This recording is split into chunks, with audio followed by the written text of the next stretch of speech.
Welcome to the Succeeding Over All Roadblocks Lifecast, a show about self-discovery and vibrating higher in every area of your life.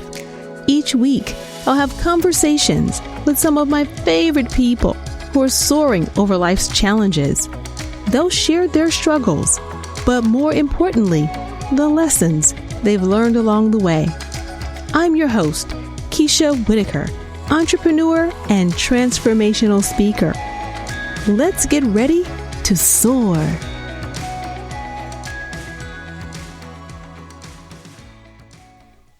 This is part 1 of the 3-part season finale, which was filmed as a virtual happy hour. You can watch the full video on YouTube or Facebook by searching for Keisha Whitaker.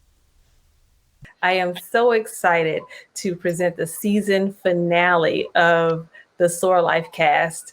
And with me today, I have an amazing group of ladies from my sister circle. I am so honored and thrilled to have them with me to cap this off. We decided to do something a little different in terms of doing it in a video format. And so we just wanted to bring this to you. I want you to just see me and my sisters live and in action with our virtual happy hour. So let's get it started. I'd like to introduce you to my beautiful sister circle, and I will let Joy introduce herself. Come on in, Joy. Hi, my name is Joy Turner. I am a 38-year-old living here in Memphis. I'm a hospital administrator. I'm also the founder of Brown Girl Dreams and What's the Tea? So I'll hand it over to Tiffany. Hi, my name is Tiffany Futch. I'm 39 years old and I am a talent strategist here for a banking institution in Memphis. I'll turn it over to Tanisha. Hello.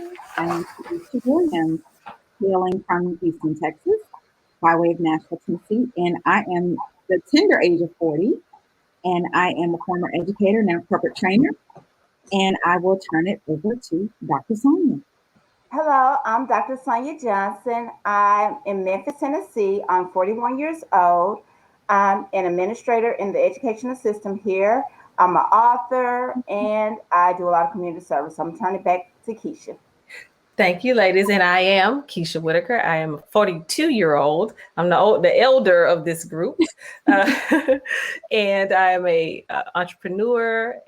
I'm the owner of K. Whitaker Public Relations, been in PR for a very long time, and also now the host of my very own podcast. So we're excited to show our happy hour. We are ready to toast it up, ladies, to the season finale, and let's get into it. What's been going on with you ladies? How has things been? Just want to do a check-in. How have you been getting through the pandemic? I'll start with Joy. Everything is great. I've been rocking and rolling in the pandemic. I've lost 34 pounds, taking care of myself and just doing great things. Got a promotion. So 2020 has been great to me outside of the pandemic. All right, Dr. Sonia, how are things with you? You don't laugh at me. Well, I've been telling people I have not been peopling. So I basically just been dealing with my family, dealing with my health, and I've been making improvements with my health. So that's an accomplishment. I've been really getting connected to myself spiritually and just taking it day by day. Lady T, Tanisha? Well, 2020 has indeed been the year of change and growth for me. I did leave the classroom after 15 years. And so I have been embracing that challenge, and it is a challenge indeed. But the way I look at it is change and challenge are the two constants in this lifetime. So as long as I'm being challenged and I'm changing, I'm growing. Well, as much as people probably don't want to hear this, but a pandemic is an introvert's dream. Like I have enjoyed all of the time being able to say, girl, we still in this pandemic. No, I can't come to your anything. But it's just one of those things. So I've enjoyed it. I'll be honest. Like I have been very productive. Like I started off the year kind of feeling like I was playing catch up, but I've gotten to do so much and having this new kind of like space of not having to be everywhere all the time. I've gotten to do so much more, especially in the field of doing some business consulting with friends. And so it's been fun to watch other people really take their dreams and really like take this, launch pad. And so I'm all here for it. I want us to have a vaccine, but I've enjoyed most of it. Well, as you know, y'all know I've been, it was a very stressful time for me, but it just was compounded by the pandemic and the loss and all that stuff. But this year has really been a time of growth, a time of just revelation for me. And so I'm just grateful for it. And I wouldn't have had this podcast had I not really stepped out there on faith and tried this. So I'm just thankful for it. And then my last question, as we just try to catch up, because this time of year is we're going into the holidays. We've dealt with the pandemic, and so self-care is just so important for all of us. Let's go around and talk about just self-care. Like for me, I feel like self-care is something that I have not done enough of, and I think of self-care differently. It's like what you put into your body, what you think about, what you take in every day around you. And so I'm really focusing on eating better and just taking care of my body and exercising more, but more importantly, working on the mental piece, because I think that's what works. That's what gets everything going. So what are you all doing to just have like a little self-care for yourselves? Dr. Sonia? I've been working out a lot more, walking, doing Zumba, online. I've been kind of eating healthier because I'm trying not to eat out, which is pandemic has helped it because I don't want everybody touching my food. Basically just kind of getting in a better mental space, because I can see I wasn't in a good space before the pandemic, and people laugh like this has actually been a good thing for me. I hate everything that's going on, but mentally, physically, I was not in a good space before this. So this has really helped me to get more in tune with myself since we've been in. Tiffany, what about you? I have tried to slow down a little bit. And so I don't go for as many runs as I used to. I think I started the pandemic off like, I'm going to get all these miles in. But lately, I've been doing my infamous wine walks. And so I pour me a glass of wine and I take me a stroll through my neighborhood. And I enjoy it. Like I listen to books, I listen to podcasts, I call people. And it's just a nice way to really slow the day down and really have some time to reflect. What about you, Joy? So I've kind of brought Tiffany into my COVID bubble and we've become walking friends. So I basically walk just about every day. So I walk more, definitely eat better. Like I say, I've lost 34 pounds. And I've been reading, and Tiffany has put me on to the Libby app. So I listen to a lot of audiobooks and stuff now. Just, taking the time for myself, because I tell people all the time, I'm an introverted extrovert. Okay. I like to be out and about and have fun, but I really enjoy my time to myself. So. All right. Tanisha, what about you? Okay, well, I'm all the way extrovert.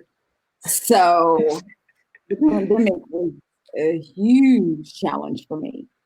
But I would tell you this, for some reason, I enjoy sitting on my sofa now. I look forward to my evenings when I can come home or when I work from home and I can sit on my sofa. And it's like, wow, how did I take this for granted? Just sitting on my sofa. Yeah, I think the pandemic really gave us an opportunity to just stop and slow down. The world was just moving so fast. And I think the earth said it's time to reset too. So I think we just had a great opportunity to slow down, take stock of what's really important to us, realize that we have to strike while the iron is hot, because there was a lot of things that I had planned and that were in play that I wanted to do. And then when the pandemic hit, I was like, man, I wish I had done that, because now I can't do it. So yeah, it's really taught me to strike while the iron is hot. Like, don't wait. If it's something on your heart, if it's something you want to do, just get out and do it. So if nothing else, I've learned a tremendous lesson from this pandemic. And I was already social distancing before it became a thing. So I didn't like people getting close to me in line and stuff. I was like, oh, y'all too close. Like I put my elbow out like, y'all need to step back. So this is an episode where we're just straight up sipping, talking. This is our usual. This is what we do. We have virtual happy hours all the time. And so I just wanted to bring you all in so people could see my friends, see what we do, and talk about the real things that we talk about. We're women that are in our late 30s and early 40s. And the unique thing about all of us is that we don't have kids and we're all single. And so I wanted to do an episode that really delves into our different perspectives on that. So we're going to talk about dating. We're going to talk about just things that are going on in the world, whether it's, Kamala getting elected, debunking stereotypes of Black women, some of the things that we deal with and struggle with, whether it's in the workplace or just in general. And then lastly, the issue of kids, like where do we all stand on that? And how is society looking at us because we're single and women of a certain age without kids? So I want to jump into the first topic, which we all love to talk about when we do our happy hours, and that is dating. Y'all can unmute so I can hear y'all laugh. Don't do that.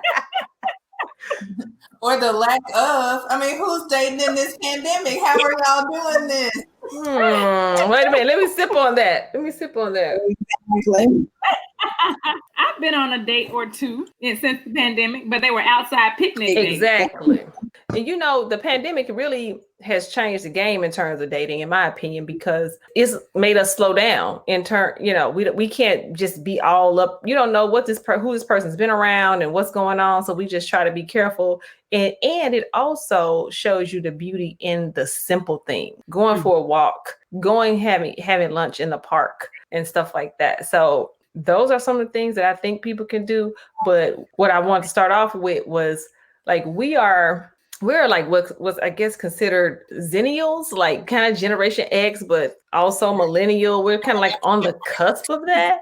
We're a mix of things. Yeah. And I was thinking to myself, like, okay, we know what life was like before internet and after internet.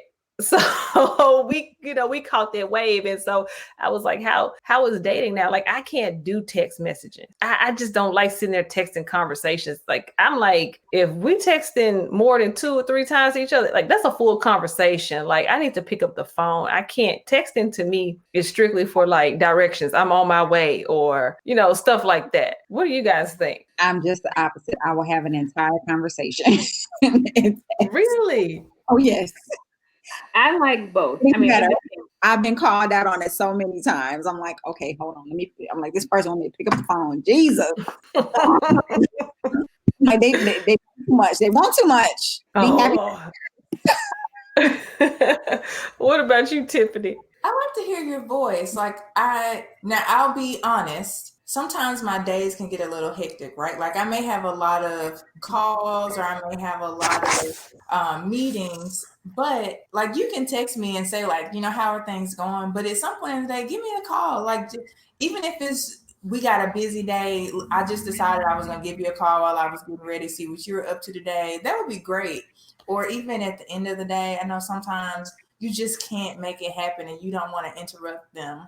But I like hearing your voice. I want to hear like your excitement about what happened. I want to hear like if you had a rough time, I want to be able to connect with you in a way that makes it feel authentic because I can't always read you in a text message. Valid, very valid. For me, I like to hear your voice too, but it depends on if I'm busy or something. If I'm busy and you text me, I'll say, hey, thanks for texting me. It's a busy day. I'll call you later. But I definitely like to have a phone conversation and it be like a good conversation. I don't like to just hold the phone because then we have nothing to talk about. So it just all depends on the situation. But I'm like you, Keisha. After about 4 or 5 text messages, just give me a call. I would rather hear your voice. And see, I'm the type of person, I love to talk. Y'all might not know that about me because I come off quiet, but I talk. So texting me is just a quick check-in, but at the end of the day, I need some hours. I need to know. You need to tell me, explain to me, let me feel your day. I need to know what's going on. So, yeah. Now, me, the thing I hate the most is the good morning text. I cannot stand that. Like, why? I'm busy in the morning. I'm trying to get up. I'm trying to get dressed. Like, I don't have time to stop and text. Like, I don't like it. Sure. I think it's a sweet gesture. I mean, they're thinking of you I guess when they wake up or at some point in the morning. I think it's sweet. Now, I probably don't respond until an hour or two later, but right. You know. Maybe it's because the people that text me, I don't really want to hear from them. Okay, well, it has nothing to do with the good morning text. It's just where it's coming from. It's a feature called block. Oh no, not the call block. Yes, call block. No, yes. I try to be, I try to give people a chance. That's all I can say. I just try to. It has to be genuine, right? Like, I think there are some people that, like, when they come out of left field, that you are one of like 16 good morning texts, right? Like, you're like, boy, you didn't mean to really text me. Like, you just want to see who's going to respond back. Right. You got to put my name in the text so I know it's just for me. Mail merge. Let a sister think it was just for me, But I think it just depends. There are some people, like, they may know, especially when I had gone back to school, they knew that I was up late. And so just to get that morning text that said, like, how far did you get on your paper? I can't wait to hear how class was. Like, those kind of things, as long as it's got some substance, right? Like, because you can have a little bit of a conversation, but not just a good morning, no punctuation, no capitalization, nothing. You're like, okay, all right. Well, I'll respond to that when I decide it's okay. Yeah, an hour or two later, whenever I think about it. But okay, so how long should you, like? Is it okay to text several hours later, like to text back, or is it just like, keep it moving? It's okay because they don't know what you're doing. Mm-hmm. I mean, the same way you shoot off the good morning text, they don't know what you're doing. Like you said, you're busy in the morning. So when you have some free time to respond, just respond back and say, hey, good morning or good afternoon. I was busy this morning when you text. Nice to hear from you. Mm-hmm. It doesn't matter what time it is. And life has not been too kind to my memory. And it'll hit me. And I'm like, oh, I need to respond to that person. Right. That happens to me all the time. I see a text and I'm like, oh, I'll get back to that. And I never do. So then they think I'm rude. So, I mean, it is what it is. So let's talk about, because I don't do it and I can't do it, but dating apps. I know y'all, I've tried them. It doesn't work for me. I meet some bad-ish crazy people on there. I can't do it. I mean, Hinge, Match, Bumble, Plenty of Fish, Coffee Meets Bagel. I mean, what have you all tried and how has it worked out for you? I'll start with Miss Tanisha. Okay. Well, my most recent experience, which I just deleted the app this week. It was Hinge, and this was the first dating app I tried in, I think, over 2 years. And met a couple of interesting people. And the first guy, I mean, it was dreamy. I was like, okay, then this might be a winner. And lo and behold, he turned out to be a nut job. And I think he met someone that's going to jump in that ocean with him because, and I want you all tell me this if I'm wrong. We talked for about 2 weeks and then we met for the first time. And then that night he was like, well, I think we should pause our accounts. And I'm like, dude, this is the first date. And so my suggestion was, let's continue this for 45 days. And after 45 days, if things are progressive, then we will pause the accounts. And then after 90 days, we'll delete them. I guess he didn't like that because he wanted, like, right there, he's like, okay, we're going to pause the accounts. And I'm like, well, no, that's not how it works in the real world. And it's not to say that I wanted to just keep exploring my options, but you don't just buy the car at first sight. Drive it a little bit and see if it fits you. And, and I guess he didn't like that. And I think what I learned in that moment is that men at a certain age, I think they just want to be married, because he was literally talking about marriage on the first date too. So I think they hit a point. It's like, okay, I'm ready for this. This is what I want to do. Let's go ahead and make this happen. And it's like, well, how do you know that I'm the one you're married? Because it sounds like you just want to be married, not married to me. And you don't know me to want to be married to me. So that was a scary experience in itself. So I've had some good and bad experiences. I've used them I've used Match, Hinge, Bumble, whatever, swipe, something, whatever. One successful time, my ex-fiance was actually from Match. So we dated for 3 years, so that was a good thing. But it's been hit or miss. Like, pandemic has been okay with dating, but I kind of, you don't really want to be around anybody. You don't trust them. I don't know where you've been, none of that. So like I say, I've been on a couple of dates from like outdoor picnic dates, or we might go for a walk or whatever, but it's been okay. I would much rather meet somebody organically. I haven't used the apps in a couple of months, so, whatever. Yeah. What about you, Sonia? I've used a lot of the apps in the past, but I'm crazy because as soon as they say something to me, in my mind, I think they're like a serial killer and I delete it. So I don't usually go that far with it. But I recently tried Facebook dating, and y'all remember that story. So we're not going to air it right here. So needless to say, I'm staying away from apps because people's representatives definitely come out within 3 months. So I'm like, Joy, I want to meet somebody organically, but no. What about you, Tiff? I'm there with the organic, like meeting people, right? I have tried a couple. For me, like I don't really mind them. I think the only bone I have to pick with men on here is that they don't even try, right? Like their pictures, like their selfies, like the phone is like right here. So I'm like, I don't want to see like 12 pictures of your nostrils. They don't even like complete the thing. And it's just like, or they're like, oh, I'm 6 feet tall. Okay, great. That's amazing. But however, what are we going to talk about? And so sometimes I feel like they're on there just to finally get somebody to talk to, but I don't think much will probably happen for me on them. And so I just kind of go on there and see what's out there. And I'm like, all right, same dumpster fire as last time. And then I'm like, all right, bye, y'all. Yes, don't include the body pics. Those body pics at the gym, I hate those. Profile has a body pic at the gym. Okay, we get it. You work out. I think it's different for them. It's like what they think we're interested in, we're probably not as interested in. Yeah, we want somebody with their body that's, on point or whatever. But I get people just flat out lying about their age, it's like, why do you need to feel the need to lie about your age? It's like, I can't. That automatically X's you out because now I'm questioning your character. It's not for me. Tanisha said it happened to her last week. So. And like I've heard some interesting experiences for men on the other side, right? Like what they run into, and I'm not trying to say like we're really come with our A games, ladies, because I've heard where a man really will like connect with someone, and then he asks her out on a date, and she'll say, "Well, instead of taking me out on a date, will you just pay my light bill?" And I'm like, "Oh, is that an option?" Who's doing that?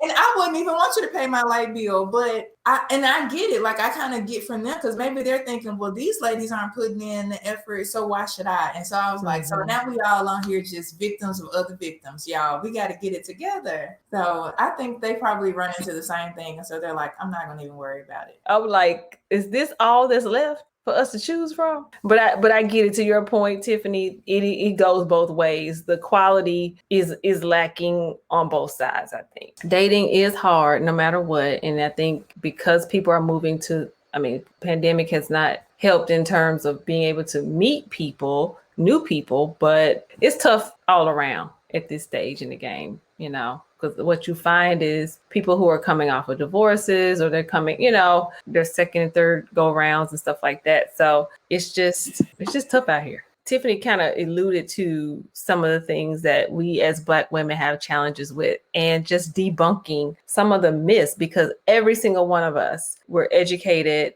We, have had great careers and are continuing to grow in our careers.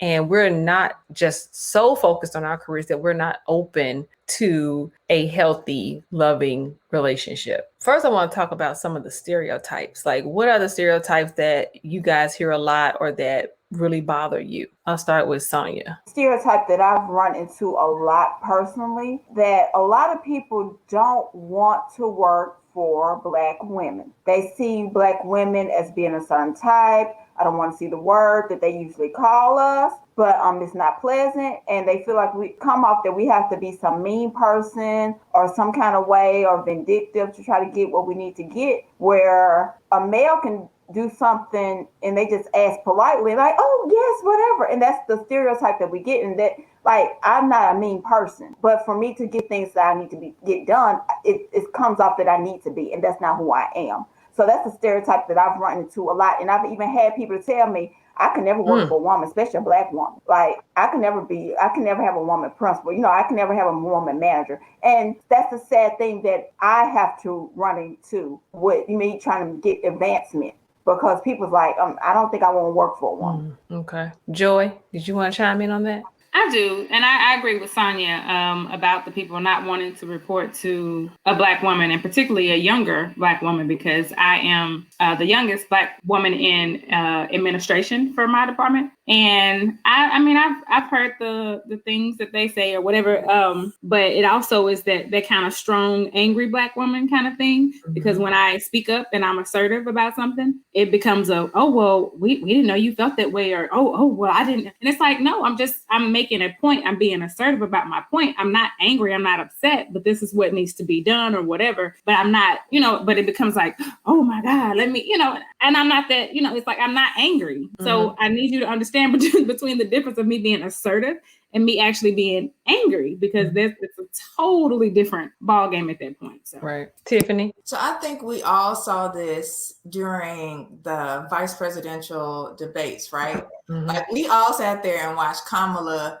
do all of that mental gymnastics, trying to control her facial expression, trying to control the way she sat, waiting for him to finish, and then having to say, I'm speaking. But we still can't say, I'm speaking at work. And I think what gets tricky is that you're fine as long as you want to make all of these lateral moves in your career, or you're fine as long as you want to stay in a support role.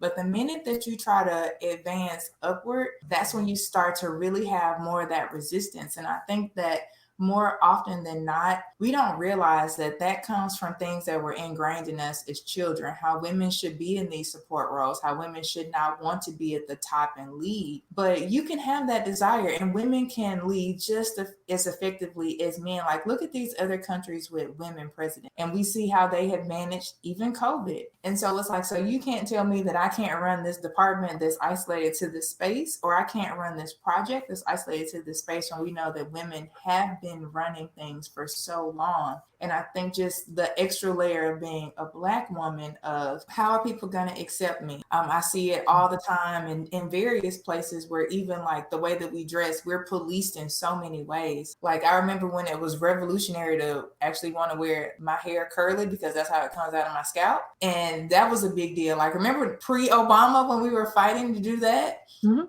also, like, the things that we wear, like how we can't have certain things. And what I love is that I feel like I'm in an organization where not only the women really take charge, but Black women say, hey sis, welcome to the organization, join the sisterhood, whatever you need, let me know. And I think that it's so important for us to do that no matter where we are, so that the younger ladies that enter the workforce don't feel like they still have to fight the same things we've been fighting for all these years. Yeah. So what I'm hearing is that the challenge for us in terms of this automatic stereotype that we're angry, that we're sort of, we always have to kind of, speak with a high voice and be very, code switch and all of that. And that's understandable, because that they're used to that particular culture. But for us, we are very type A in general. Black women get it done. And we know that if there's a challenge and there's something going on, give it to a Black woman. She will handle it. We can look, can we all toast to that? Can we all drink to that?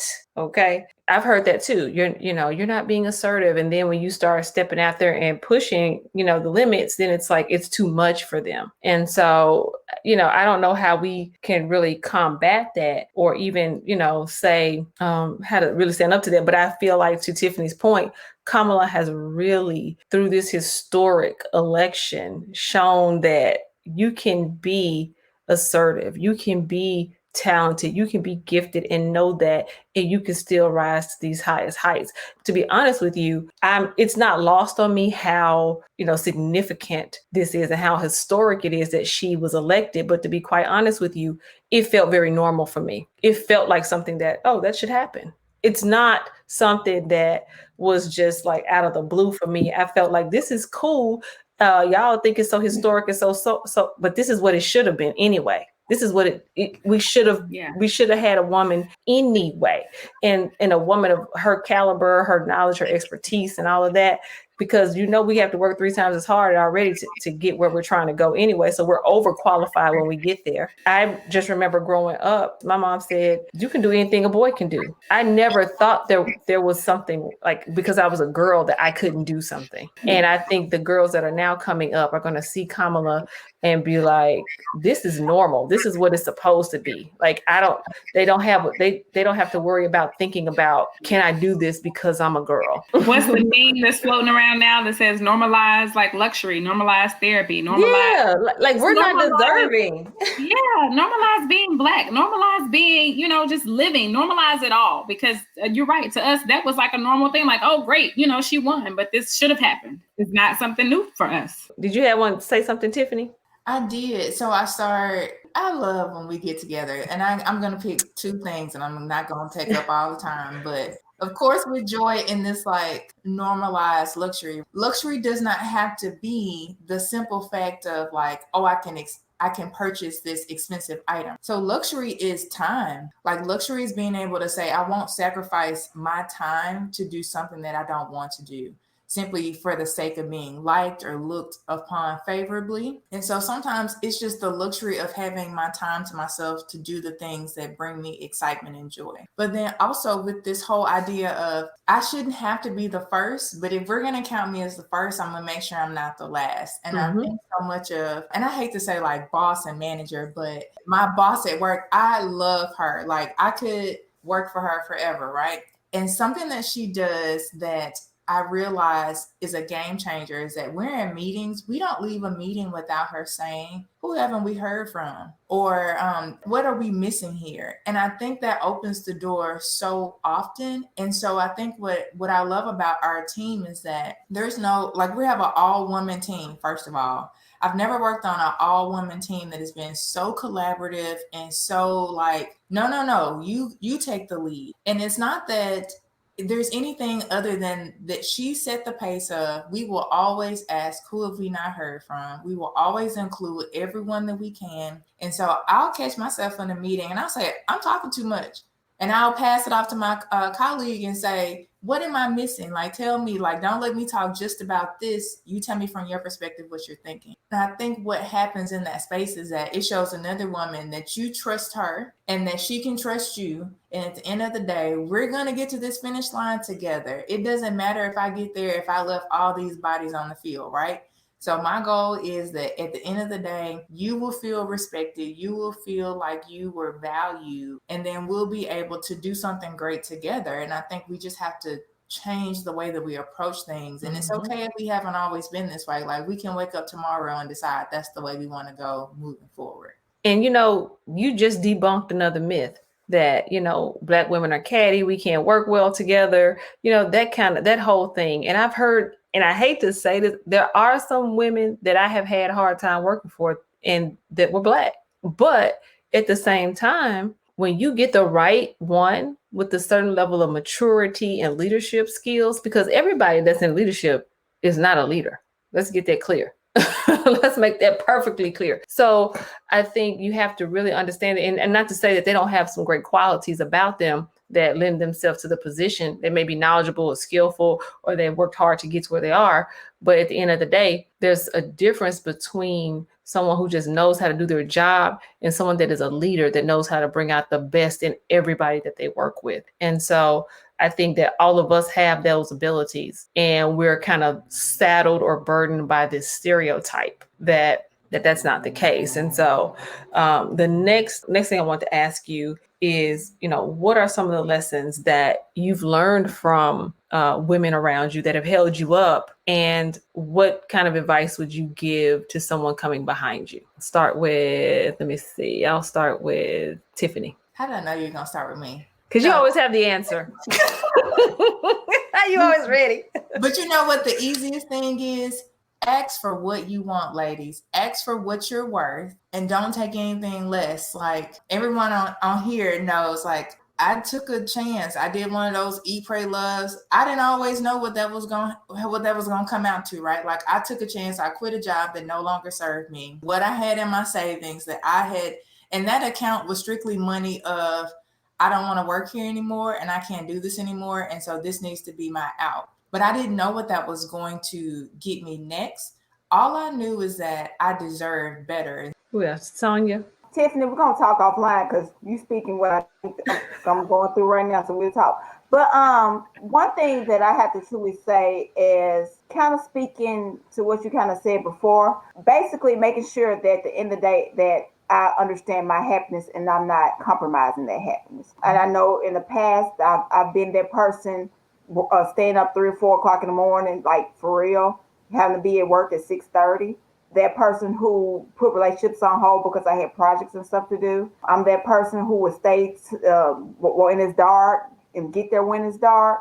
But at the end of the day, I'm not happy. And so my thing is just, somebody said, what's important? At the end of the day, what's going to happen? If you die today, your job will be posted before they even put you in the ground. And that's true. I've seen it. I had to really reflect a lot, especially now, about that. So at the end of the day, what's going to make you happy? Are you serving your purpose? Do you want to be a job posting tomorrow? And that's where I'm at right now. And I've heard that from a lot of different women. What about you, Tanisha? What's your advice? Work-life balance. I stopped taking the job home with me. And Sonia, who's an educator like me, you take those kids home with you. You take your fellow faculty and staff members home with you. You take that entire school building home with you. In my new position, when I shut down my office, is what it is. For me, I will say this is a lesson I learned about early 20s. I was working at the U.S. Olympic Committee in Colorado, and I remembered I was sitting at lunch with this I saw this lady sitting by herself, and I'm not one to, dine alone. So I went over and started talking to her, a Black lady, and we just started chatting. She was there to teach some phone skills or etiquette skills or something like that. Like that was her business. And so we started talking, and she said something to me that was so profound that I never forgot. And she said, your reputation is everything. Guard it with your life. And when you go out into this world, your name and your word and your reputation is all you have. That helped me not only with my career, but on a personal level when I was being attacked on jobs by people, making up rumors or whatever the case may be. I had to fight and protect my reputation. And I had no problem at 25, 26 years old, putting a grown 40-something-year-old woman in my office and letting her know I don't play about my professional integrity and I do not play about my reputation. Those are the things that you have to protect. And then something that you said, Joy, don't worry about things that you can't control. If it's not putting $1 in your pocket or taking $1 out of your pocket, don't even worry about it. It's just so much in the workplace when you think about your goals and where you're trying to go. These people are so minuscule in that respect. That's a wrap on part 1. Tune in next week for part 2, or watch the full episode on YouTube or Facebook. Thanks for listening to the Succeeding Over All Roadblocks Lifecast. Follow the show on Instagram, Facebook, and Twitter at SOAR Lifecast for more tips and motivation. You can also email questions to soarlifecast@gmail.com.